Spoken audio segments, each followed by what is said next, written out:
بہت ڈر لگتا ہے مجھے ان لوگوں سے جو باتوں میں مٹھاس اور دلوں میں زہر رکھتے ہیں۔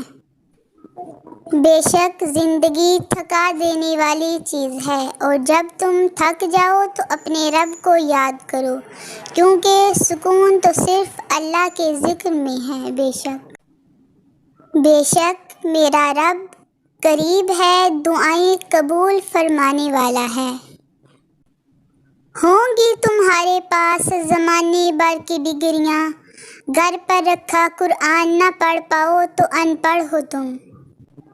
عورت اگر نفرت کرنے پر آ جائے تو اگلے کو شرمندہ کر کے چھوڑتی ہے۔ اس لمحے کبھی مایوس مت ہونا جب تمہارا ساتھ دینے والا کوئی نہ ہو۔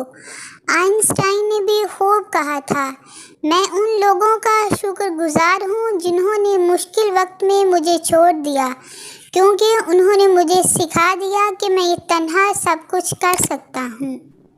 اللہ جس کو چاہتا ہے اپنی رحمت کے لیے مخصوص کر لیتا ہے۔